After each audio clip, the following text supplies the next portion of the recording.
waxaa si weyn loogu soo dhaweeyay degmada Garada ee gobolka Sanaag wafdi ballaaran oo hogaaminayo gudoomiyaha xisbiga kulmiye Muuse Biixi Cabdi ay ku weeliyaan gudoomiye ku-xigeenka koowaad ee xisbiga kulmiye Maxamed Kaahin Axmed iyo xogayaha xisbiga iyo xubno kamid ah golaha baarlamaanka oo ka bixiyay xildhibaan Bukhari iyo madax sare oo kamid ah xisbiga kulmiye wafdigan ayaa dadweynaha reer Garada kaga hortagay meel 20 kiiloomitir jidada degmada Garada kadibna loo soo galbiyay dhanka magaalada Garada halkaas oo ay khudbad uga soo jeedeen dadweynaha reer Garada gobolka degmada Garada ay ku caan ka tahay isla markaana ay waayeelkii waxgaradka degmada Garada hadallo kooban ka soo jeediyeen wafdigan ayaa socdaalkooda ahaa inay dardargeliyaan hawlaha xisbiga isla markaana dib xafiisyada xisbiga uu ku leeyahay degmada Garada soo dhaweynta madaxda sare xisbiga kulmiye ayaa ahayd mid aan dadweynaha reer Garada u kala harin iyagoo dadweynuhu ku soo dhaweynay caleemo qoyan iyo calanka astaanta oo xisbiga kulmiye isla markaana ku dhawaaqay halku dhigii ereeyo ay ku amaanayaan madaxda sare xisbiga kulmiye xafladii lagu soo dhaweynay madaxda sare xisbiga kulmiye lagu qabtay gobolka degmada ayaa waxa hadallo kooban oo dardaaran iyo dhiirigelin ka soo عقاشة ويلك يوحقرتك يا مامك دقمة قرد قال كاسوه الرئي مايرك دقمة قرد مدن فارح عادن عيسى عاقل محمد علمي محمود عاقل داود أوغلا فارح يا عاقل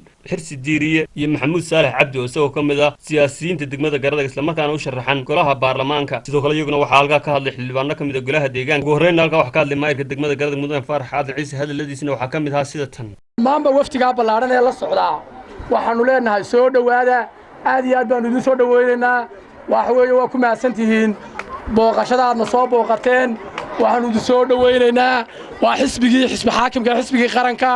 aad iyo aad baad u mahadsantihiin in badan baanu idin sugaynay waxa weeye waanu idinka hambalyeeynaa 6 abriil waa maalintii lagu dhawaaqay ururkii SNM 1981 waxaadna fahansantihiin in halkan uu ahayd qaybihii ugu muhiimsanaa qaybtii 7aad saldhigeedii Maxamed Kaahin wax badan buu ka dagaalgalay ciidamo ka kaxeeyay oo uu ka abaabulay waxa isgalay labada munaasabadood oo madaxdii maanta xisbiga talada haya deebudigayaasheeda ay kamid tahay misna inkastoo cabashooyin haday tahay biyaha iyo caafimaadku hadda aan maqlayay waxbarashada gaadiidka cabashooyin kastoo aad iyo aad dareenka aanu qabno ay noo sheegeen mas'uuliyiintu aad iyo aad anagu u og waliba idin sheegaya hadii alla iyo fariintaana inaanu qaadayno ciidanka imika halkan joogay darajooyinka halkan la sito ee kala sareeya ee isa salaamaya dawlad qurihii way kari weyday inay ciidamada qaranka darajo u samayso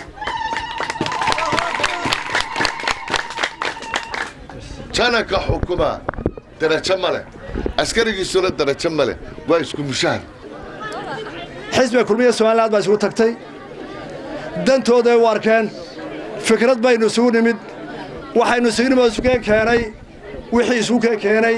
halgamo badan oo horaba waxa hubaalo rag oo weeri garanaya